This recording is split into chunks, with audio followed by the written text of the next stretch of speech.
வணக்கம் நண்பர்களே, நான் உங்கள் லெனின் துரைராஜ். இந்தியாவுடைய மிகப்பெரிய ஜனநாயக திருவிழா நடந்து கொண்டிருக்கிறது. அந்த திருவிழாவில் இரண்டாம் கட்டத்தை 7 கட்டம் இருக்கிறது, 7 ஃபேஸாக வைத்திருக்கிறார்கள். அதில் இரண்டாவது கட்டத்தை முடித்திருக்கிறது இந்தியாவுடைய திருவிழா. அது சம்பந்தமாக இன்னைக்கு நம்மோடு பேசுவதற்காக ரூஸ்டர்ஸ் நியூஸ்னுடைய சேனலின் ஆசிரியர் ராகுல் இருக்கிறார். அதே போல் தொடர் ராகுல் அவர்களே வணக்கம். என்னென்னா, ஒரு 88 சீட்டுகளுக்கான தேர்தல் நடந்து முடிந்திருக்கிறது. அதில் முக்கியமான பகுதியான ஜம்முவில் தேர்தல் நடந்திருக்கிறது. இன்னும் பல இடங்களில் தேர்தல் நடந்து முடிந்திருக்கிறது. அது மட்டும் இல்லாமல் கடந்த ஃபேஸில் மணிப்பூர் போன்ற, வெஸ்ட் பெங்கால் போன்ற மாநிலங்களில் பூத் கேப்சரிங், கலவரங்கள், இது போன்ற விஷயங்கள் நடந்திருக்கிறது. இந்த 88 சீட்டுகளுக்கான அந்த தேர்தலில் எந்த மாதிரியான பிரச்சனைகள் இருக்கிறது, மக்கள் எப்படி வாக்களித்திருப்பார்கள், யார் பக்கம் மக்கள் நிற்கிறார்கள், பாஜக என்ன சொல்கிறது, காங்கிரஸ் என்ன சொல்கிறது போன்ற விஷயங்களை பற்றி கொஞ்சம் விரிவாக சொல்லுங்கள். ரைட். இந்த முறை ஒரு மிகப்பெரிய ப்ரொபகேண்டா பரப்பப்பட்டது, அப்கி பார் 400 பார். அதாவது இந்த முறை 400க்கும் மேற்பட்ட சீட், ஒரு மிகப்பெரிய மெஜாரிட்டி பிஜேபிக்கு கிடைக்கும் என்று. ஆனால் ஃபேஸ் 1ஐ நான் பார்க்கும்போது தென்னிந்தியாவிலிருந்து இருக்கக்கூடிய ஒரு 130 சீட்டுகள், அதிலிருந்து ஒரு 15 சீட்டுகள் பிஜேபிக்கு கிடைப்பது, இல்லை என்டிஏ அலைன்ஸுக்கு கிடைப்பது ஒரு மிகப்பெரிய கடினமான விஷயமாக பார்த்தோம். Right, this is what the analytic report comes. அதுக்கப்புறம் ஒரு லீக்ட் டேட்டா வெளியில் வந்தது. அந்த லீக்ட் டேட்டாவை பார்க்கும்போது ஓட் ஷேர் பொறுத்தவரையில் 43% goes to India alliance and 44% goes to NDA. அதாவது நெக் டு நெக் காம்படிஷனில் இருந்தாங்க. அதாவது யார் வேணாலும் ஆட்சி அமைக்கலாம் என்கிற ஒரு இதில் தான் இருக்கும். ஸோ அங்கேயே அந்த 400+ முடிஞ்சிருச்சு. Now a person who 75-year-old, right, prime minister Modi, அவருடைய மேஜிக் இருக்குது. பிரைம் மினிஸ்டர் மோடியோடைய மிகப்பெரிய அலை இருக்குது. 10 ஆண்டுகளில் இந்தியா முழுவதும் என்னெல்லாம் டெவலப்மெண்ட் செய்திருக்கிறார் என்கிற பல்வேறு விஷயங்களை அவர் எடுத்துக்காட்டும் போது, ஏன் தன்னுடைய மேனிஃபெஸ்டோவை பற்றி பேசாமல் காங்கிரஸோடைய மேனிஃபெஸ்டோவை பேசி கொண்டிருக்கிறார்? ஏன் டெவலப்மெண்ட், தன்னுடைய சாதனைகளை பற்றி பேசாமல் ஹிந்து முஸ்லீம் தாலி போன்ற விஷயங்களை பற்றி பேசி கொண்டிருக்கிறார்? என்னன்னா, இந்த இடத்துல நீங்கள் பார்த்தீங்கன்னா வேலைவாய்ப்பு ஒரு மிக முக்கியமான பிரச்சனையாக எடுத்து வைக்கப்படுகிறது. விலைவாசி ஒரு பிரச்சனையாக எடுத்து வைக்கப்படுகிறது. இது போன்ற பல்வேறு விஷயங்கள், பல்வேறு பாலிசிக்களை எதிர்த்து மக்கள் குரல் கொடுக்க தொடங்கிவிட்டார்கள். 10 ஆண்டுகளுக்கான ஒரு ஆன்டி இன்கம்பென்சி இருந்தது. இங்கே ராமர் கோவிலை வைத்து, இல்லை ஹிந்து முஸ்லீமை வைத்து மட்டுமே நீங்கள் ஓட்டை சேகரிக்கும் போது, ரைட், இன்னொரு பக்கம் நீங்கள் பார்க்கும்போது தேர்தல் ஆணையம் எந்த விதமான ஆக்ஷன் எடுக்காமல் ஸ்டார் கேம்பெயினர் இதெல்லாம் பேசலாம்னு வந்தால் நீங்கள் பார்க்க முடியாது. ஸ்டார் கேம்பெயினராக இருந்தால் அவரை ஒதுக்கி பார்த்தால் கூட குஜராத்தில் நடந்த ஒரு மிகப்பெரிய சதி வேலையும் நான் பார்க்கிறேன். அதாவது சூரத்தில் இருக்கக்கூடிய ஒரு பகுதியில் பிஜேபிக்கு போட்டு போடுவதற்கு முன்பே, தேர்தல் முடிவுகள் வருவதற்கு முன்பே சர்டிஃபிகேட்டை கொண்டு போய் வழங்கி இருக்கிறது தேர்தல் ஆணையம். நோட்டா ஒரு கேண்டிடேட், போன தேர்தலும் போது நோட்டாவை ஒரு கேண்டிடேட்டாக தான் எடுத்து வைத்தது தேர்தல் ஆணையம். அப்போது காங்கிரஸ் போனாலோ இல்லை மற்ற நபர்கள் தன்னுடைய அப்ளிகேஷனை வாபஸ் பெற்றால் கூட பிஜேபியின் நபர் வர்சஸ் நோட்டாவாக இருக்கணும். நோட்டாவை விட அவர் அதிகமாக ஓட்டு வாங்குறாரா இல்லையே என்கிற விஷயத்தை பார்த்துருக்கணும். நோட்டா மக்கள் எல்லோரும் இளைஞர்கள் பார்க்கறது என்னன்னா, நோட்டா ஒரு ஜஸ்டன் ஒரு இது தானே. பட் தேர்தல் ஆணையம் அந்த தேர்தலை நடத்தி நோட்டாவிற்கு அதிகமாக ஓட்டு கிடைச்சிருந்தால் ரீஎலெக்ஷன் நடக்கும். ரீஎலெக்ஷன் நடக்காது. அதுக்கான இன்னும் சட்டம் வரலை. பட் அதற்கான தேர்தல் இங்கே போயிட்டுருக்கு. சரி, நேற்று நடந்த தேர்தலை பற்றி ஒரு முறை பார்த்து விடலாம். நேற்று நீங்கள் பார்த்தீர்கள்னா அசம், பீகார், சத்தீஸ்கர், ஜம்மு அண்ட் காஷ்மீர், கர்நாடகா, கேரளா, மத்திய பிரதேஷ், மகாராஷ்டிரா, மணிப்பூர், ராஜஸ்தான், திரிபுரா, உத்தரப்பிரதேஷ் மற்றும் வெஸ்ட் பெங்காலில் ஓட்டு போட்டிருக்கார்கள். இந்த இடத்துல நீங்கள் சொன்னீங்க ஜம்மு அண்ட் காஷ்மீர். ஆக்சுவலாக ஜம்மு அண்ட் காஷ்மீர் முக்கியமான இடம் இல்லை. உத்தரப்பிரதேஷ் பிஜேபிக்கு ஒரு மிகப்பெரிய இடம்.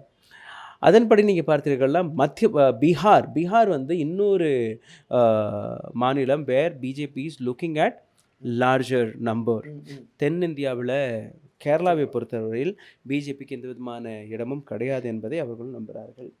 மகாராஷ்டிராவுக்கு நீங்கள் வந்தீங்கன்னா, மகாராஷ்டிராவில் NCP and Shiv Sena versus real NCP versus real சிவசேனாங்கிற ஒரு பிரச்சனை இங்கே இருக்குது.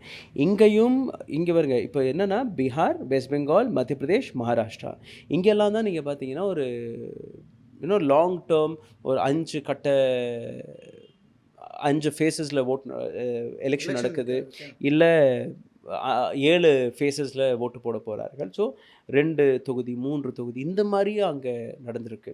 ஸோ தேர்தல் ஆணையம் ஏன் இந்த அளவில் இவங்களுக்கு வந்து ஒரு தனி கட்சிக்கு லாபம் கொடுக்கும்படி பண்ணாங்கன்னா, because Uttar Pradesh got 80 seats, right? மிகப்பெரிய தொகுதி, மெஜாரிட்டியான ஒரு இது இங்க இருந்தா போன முறை ஒரு 65-67 சீட் கிடைச்ச ஒரு மாநிலம்.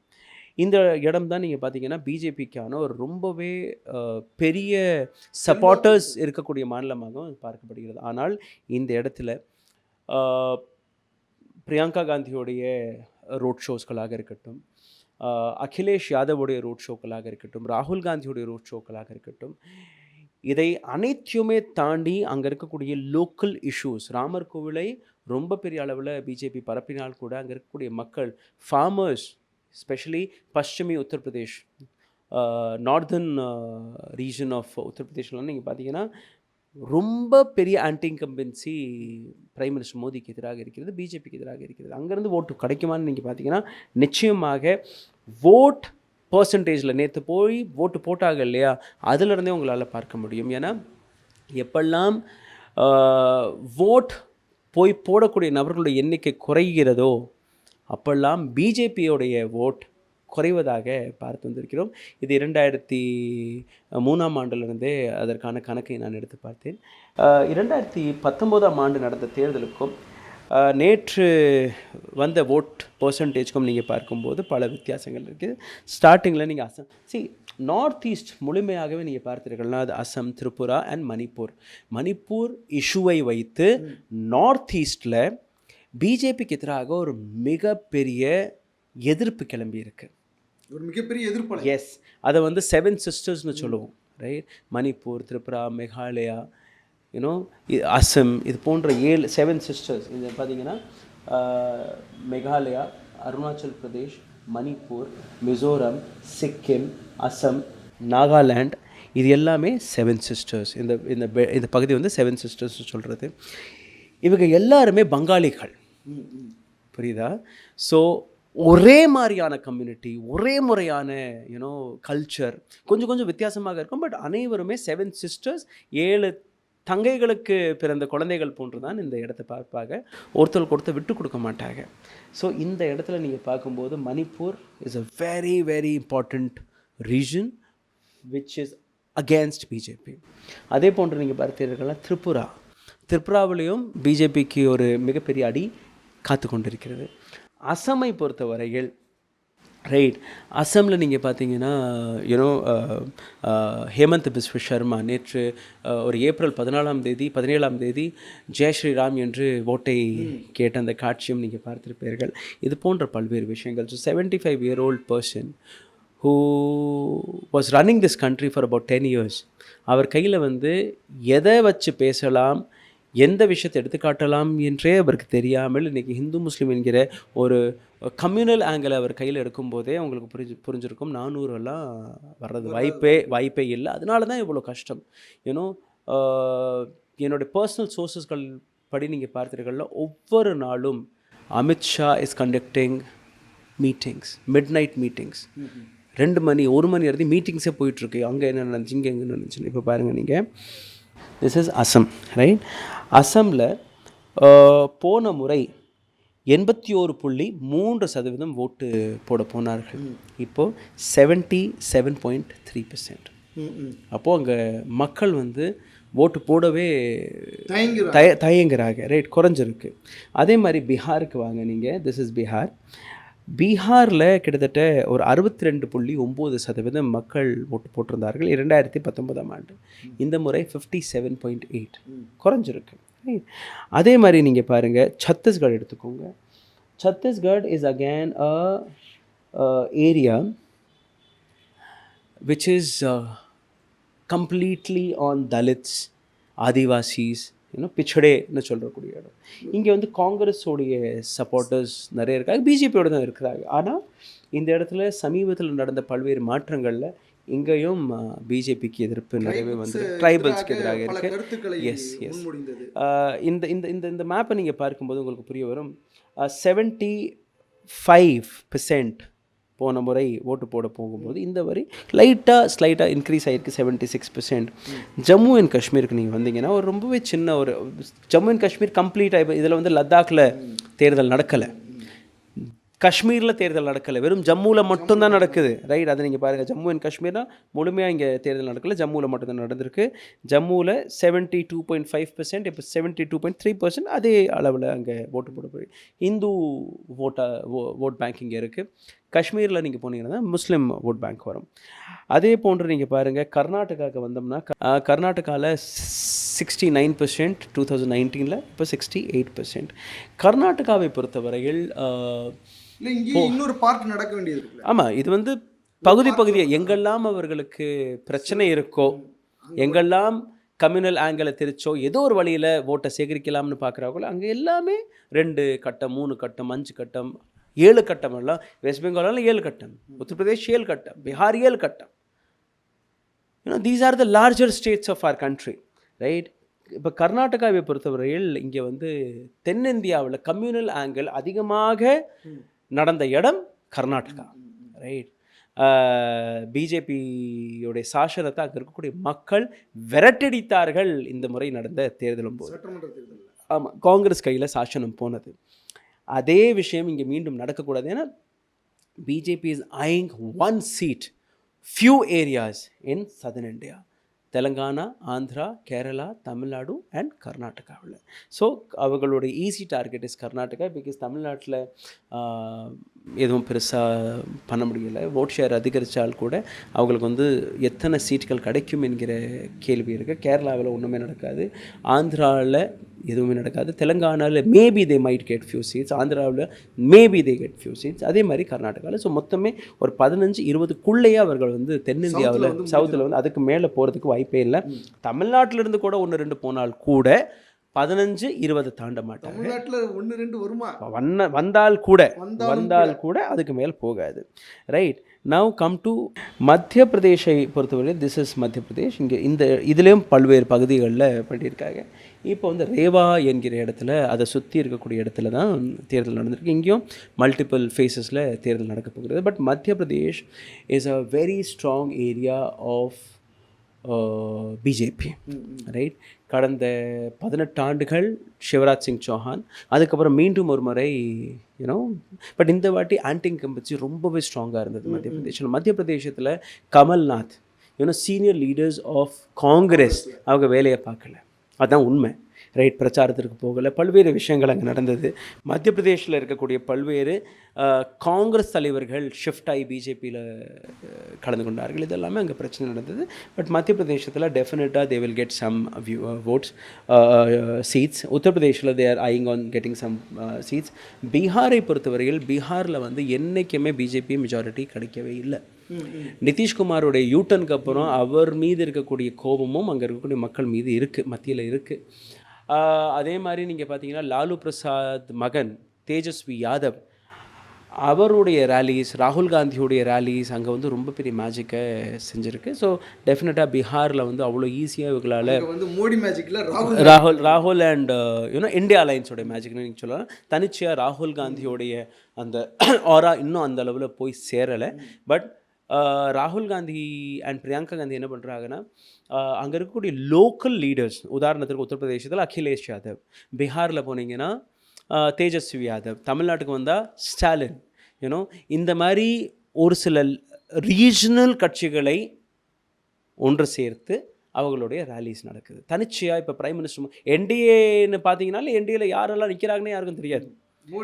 மோடியோடைய பிம்பம் தான், மோடியோடைய படம் மட்டும்தான். ரைட், ஆமாம், மேனிஃபெஸ்டோ அது வந்து பிஜேபியோட மேனிஃபெஸ்டோ, என்டிஏடைய மேனிஃபெஸ்டோ கிடையாது. அது என்டிஏவுக்கு ஒன்றும் மேனிஃபெஸ்டோவும் இல்லை. ரைட், அதை விட்டுடலாம். இப்போது கர்நாடகாவுக்கு அப்புறம் நீங்கள் வந்து மகாராஷ்டிராவுக்கு வந்துடுங்க. மகாராஷ்டிராவில் நான் ஏற்கனவே கூறியபடி மக்களே குழம்பி போயிருக்காங்க. எந்த அரசியல் கட்சியை நம்புறது? இல்லை, எனக்கு ஒரு கேள்வி இருக்கிறது. அங்கே வந்து சிவசேனாவும் பாஜகவும் ரொம்ப ஒன்றா நின்னது. இப்போ இந்த எலெக்ஷனில் நாங்கள் வந்து மதத்தை பற்றி பேசுவோம், ஏன் நீங்கள் அதை பற்றி பேச மாட்டீங்க, பாஜக மீது ஏன் நீங்கள் வந்து வழக்கு போட மாட்டேங்கிறீங்க, எலெக்ஷன் கமிஷன் ஏன் அவங்கள கேட்க மாட்டேங்குது, எங்களை கேட்குது அப்படின்ற விஷயங்கள்லாம் பேசியிருக்கிறாங்க.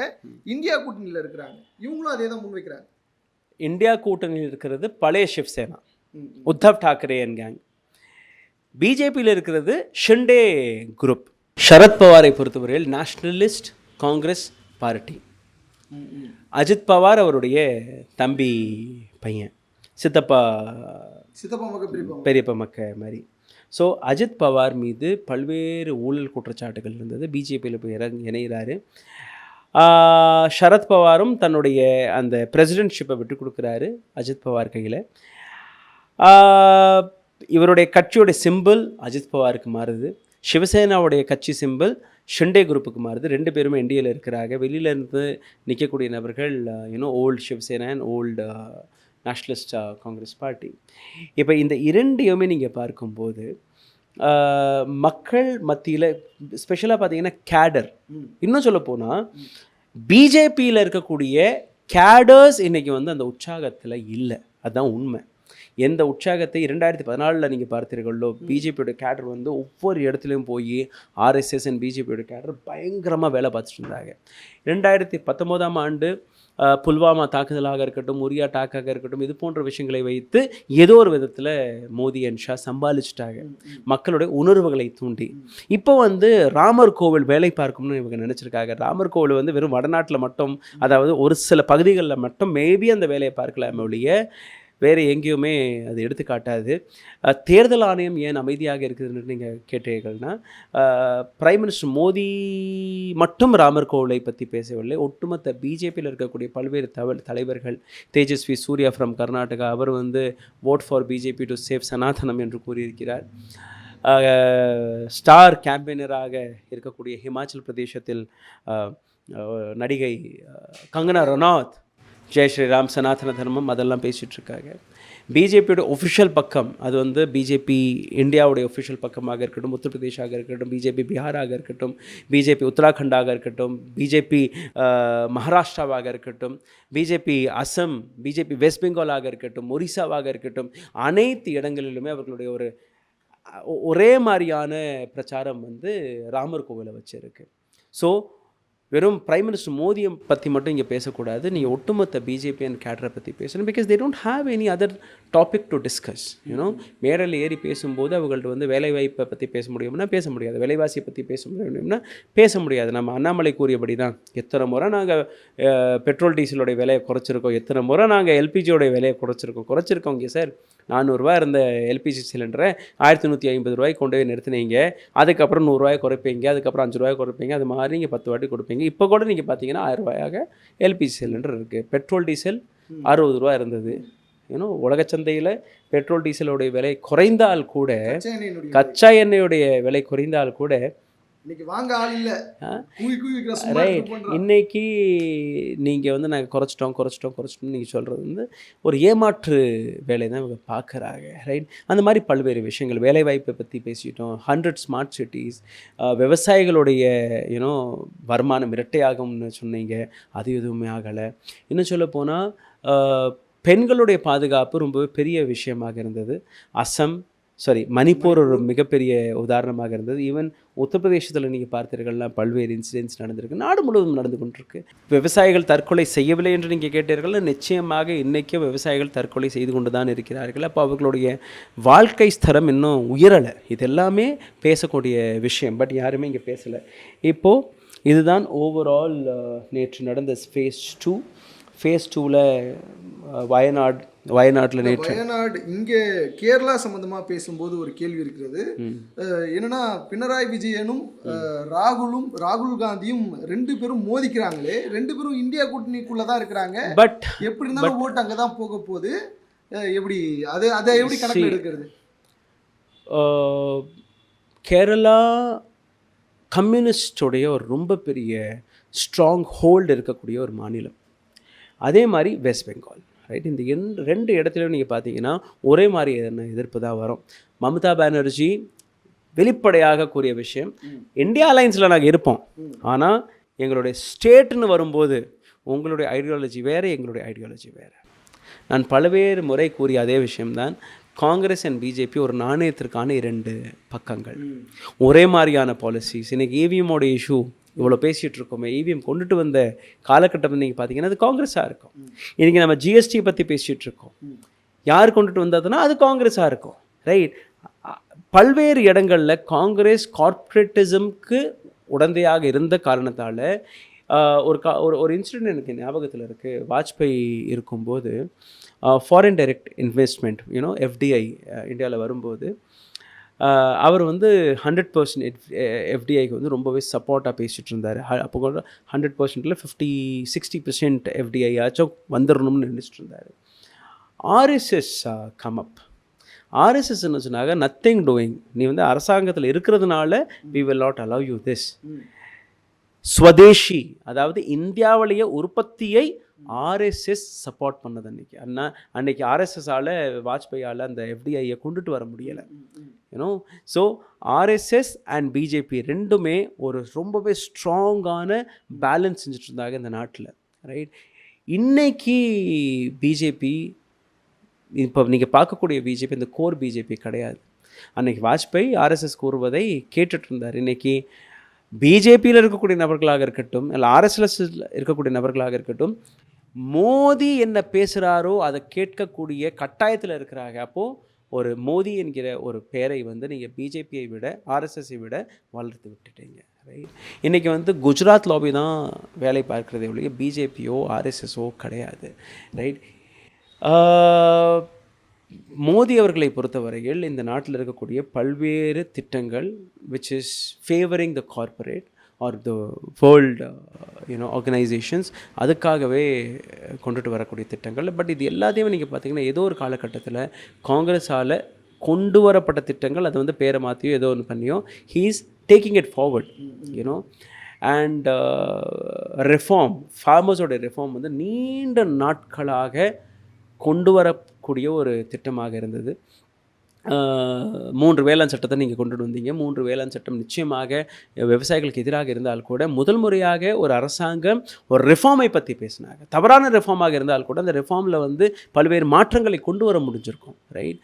அண்ட் 3 வேளாண் சட்டத்தில் இதெல்லாம் நம்ம மாற்றலாம் ஒரு டிஸ்கஷன் நடந்திருக்கணும். பல்வேறு டிஸ்கஷன் நடந்தால் கூட அரசாங்கம் தன்னுடைய பிடிவாதத்தில் இருந்தது. விவசாயிகள் அந்த பிடிவாதத்தை எதிர்த்தார்கள். அதுதான் அங்கே நடந்தது. ஆமாம், ரைட். அதே போல் எலக்ட்ரல் பாண்டும் அக்கௌண்டபிலிட்டிக்குள்ளே கொண்டு வந்தாங்க. Electoral bond was a scam. அதை வந்து நான் எப்போவுமே நல்ல திட்டமாக நான் பார்க்கவே இல்லை. நல்ல திட்டமே கிடையாது. Because from the day one we have been saying it is a democratic ஒரு பாலிசின்னு தான் அங்கே பார்த்தோம். பிகாஸ் ஒரு அரசியல் கட்சிக்கு எங்கேருந்து பணம் வருது, ஒரு அரசியல் கட்சி கையில் அவ்வளோ பணம் போகவே கூடாது.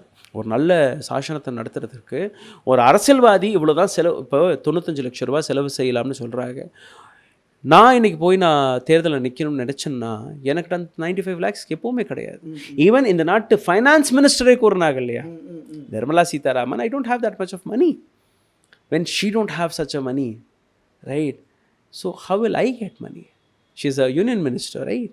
So அந்த மாதிரி பல்வேறு நபர்கள் இன்றைக்கி வந்து சின்ன பாக்கெட்ஸில் இருக்கக்கூடிய ஆக்டிவிஸ்ட்கள், அவர்களால் நிற்கவே முடியாது. பணம் இருக்கக்கூடிய நபர்கள் மட்டும்தான் 6 கோடி 8 கோடி 10 கோடி 15 கோடி ரூபா செலவழிக்கக்கூடிய நபர்களால் தான் போட்டியில் கலந்து கொள்ள முடியும்னு நீங்கள் நினைக்கும் போது எந்த விதமான டெமோக்ரஸியை நம்ம பார்க்குறோம், ரைட்? ஒரு ஏழ்மையான நபர், ஒரு சாதாரணமான ஆக்டிவிஸ்ட், ஒரு இண்டிபெண்ட் கேண்டிடேட்டால் வெற்றி பெற முடியுமான அது கஷ்டமான ஒரு நேரமாக இன்றைக்கி மாறிடுச்சு, ரைட்? ஸோ ஒரு டெமோக்ரஸி, ஒரு நல்ல டெமோக்ரஸி எப்படின்னா ஒரு அரசியல் கட்சிக்கிட்ட வந்து ஒரு லிமிட்டடான கேஷ் இருக்கணும், ஒரு லிமிட்டடான பவர் இருக்கணும். பட் இந்த இடத்துல நீங்கள் பார்த்தீங்கன்னா ஒவ்வொரு டிஸ்ட்ரிக்ட் வைஸ் பிஜேபியோடைய 5 ஸ்டார் ஆஃபீஸஸ்கள் கட்டப்பட்டிருக்கு, ரைட்? ஒரு சின்ன ரீஜனல் பார்ட்டிகளுக்கு வந்து நிதி கூட வரலை. அந்த நிதி ஏதோ ஒரு வழியில் லோக்கல் ஷாப் ஓனர்ஸ், அசோசியேஷன்ஸ் இதெல்லாம் கொடுத்துட்ருப்பாங்க ஒரு காலகட்டத்தில். இன்றைக்கி அவங்களுக்கெல்லாம் அந்த பணம் போகிறதே நின்றுடுச்சு because of the electoral bond. So electoral bond இந்தியாவில் கொண்டு வரப்பட்ட ஒரு மிகப்பெரிய ஸ்கேமாக தான் நான் முதல் நாள்ல இருந்து பார்த்தேன். அது வெளியில் எக்ஸ்போஸும் ஆயிடுச்சு. ரைட். அதே மாதிரி பல்வேறு பாலிசிக்கள் இந்த 10 ஆண்டுகளில் கொண்டு வரப்பட்டது. ரைட். அடுத்து இன்னும் 5 கட்ட தேர்தல் இருக்குது. இந்த 5 கட்ட தேர்தலில் நீங்கள் பார்த்தீர்களா, இன்னொரு ரொம்பவே இன்ட்ரெஸ்டிங்கான ஃபேக்டர், உத்தரப்பிரதேசத்தை பொறுத்தவரையில் போன முறை 62.2% ஓட் விழுந்தது. இந்த முறை ரொம்பவே பெரிய அடி அங்கே கிடச்சிருக்கு, 54.9%. ஸோ உத்தரப்பிரதேசத்தில் அவங்க போன முறை அவர்கள் கிடச்ச சீட்டு இந்த முறை ஒரு மிகப்பெரிய அளவில் சரிய போகிறது. நிச்சயமாக சரியும். ரைட். அதே மாதிரி நீங்கள் பார்த்தீங்கன்னா வெஸ்ட் பெங்காலில் போன முறை 80%, 80.7% ஓட்டு விழுந்தது. இந்த முறை 75% தான். இன்னும் நிறைய ஃபேஸஸ் இருக்கே. ஃபேஸஸ் இருந்தால் கூட பிஜேபியுடைய தேர்தல் முடிவுகளுடைய அந்த ஹிஸ்ட்ரி எடுத்து பார்க்கும்போது எப்பெல்லாம் ஓட் அதிகரிச்சு, ரெண்டு விஷயம் இருக்கும். ஒன்று வந்து இந்த அரசியல் கட்சியை ஃபாலோ செய்யக்கூடிய நபர்கள் அங்கே இருப்பாங்க, இல்லை இந்த அரசியல் கட்சியை சப்போர்ட் செய்யக்கூடிய நபர்கள் இன்னும் இருப்பாங்க. பட் ஓட்டு இல்லை அந்த அரசியலுடைய முடிவு எங்கிறது வரும்னா ஷிஃப்டிங் ஓட்டர்ஸ், யூனோ, புதிய ஓட்டர்ஸ். அவர்களுக்கு வந்து பாலிட்டிக்ஸோட ஐடியா இருக்காது. யாருடைய பேர் அதிகமாக இருக்கோ, யூனோ, ஓகே இவரை பற்றி பேசுகிறாங்களே இவருக்கு ஓட்டு போட்டுடலாம், இவர் நல்லவராக இருக்கார் இவரை ஓட்டு போட்டுடலாம். They don't have any idea, right? They just vote. அவங்க தான் டிசைடிங் ஃபேக்டராக மாறுவாங்க. இப்போது இருக்கக்கூடிய டிசைடிங் ஃபேக்டர் மோதியோடைய அலை இருக்குதுன்னு நீங்கள் பார்த்தீங்கன்னா நிச்சயமாக கிடையாது. ஸோ வென் யூ சே மோதியோடைய அலை கிடையாத பட்சத்தில் உங்களுக்கு ஓட்டு கிடைக்குமான்னு நீங்கள் பார்த்தீங்கன்னா, அந்த 400 நம்பர்ஸ் கிடைக்குமான்னு நீங்கள் பார்த்தீங்கன்னா அது கிடைக்கிறது கஷ்டம். 200 between 250 is what the assumption for BJP this time. They won't even cross 250, right? இது வந்து ஃபர்ஸ்ட் அண்ட் செகண்ட் ஃபேஸில் வந்த முடிவுகளை வச்சே எல்லாருக்கும் தெரிய வந்துருச்சு. மீதம் இருக்கக்கூடிய 5 பாக்கெட்ஸ் வந்து ரொம்ப சின்ன சின்ன சின்ன சின்ன சின்ன பாக்கெட்ஸ் தான். மேஜராக இருக்கக்கூடிய 2 பெரிய எலெக்ஷன் நேற்று வரை முடிஞ்சிருச்சு. இதுக்கப்புறம் 40 சீட்ஸ் 50 சீட்ஸ் அந்த மாதிரி தான் எல்லாமே இருக்கும். ரொம்ப நன்றி. Thank you so much. அதே போல் தொடர்ந்து நம்ம ரூஸ்டர்ஸ் சேனலில் பார்த்துட்டுங்க, உடனுக்குடன் அரசியல் களத்தில் தேர்தல் திருவிழாவில் என்னெல்லாம் நடக்கிறது என்பதை பற்றி உடனுக்குடன் சொல்லி கொண்டிருக்கிறோம். தொடர்ந்து இணைந்திருங்கள். நம்முடைய சேனலை சப்ஸ்கிரைப் பண்ணுங்கள், ஃபாலோ பண்ணுங்கள். எல்லா சமூக வலைதளங்கள்லையும் வந்து உங்களுடைய பங்களிப்பை செலுத்துங்க. நன்றி. ஊடகம் கார்ப்பரேட் அரசியல்வாதிகளின் கைப்பாவையாக அடிமைகளாக இருந்தது போதும். இனி சாட்டை எடுத்து சுழற்றும் நேரம் வந்துவிட்டது. ஊடகம் பொதுமக்களாகிய உங்களுக்காக, உங்களாலேயே இயக்கப்பட வேண்டும். ஊடக சுதந்திரத்திற்காக உங்களின் பங்களிப்பை இன்றே அளித்திடுங்கள். Kareem's biryani paradise at Liberty and catering services, கோடம்பாக்கத்தின் அறுசுவை அடையாளம்.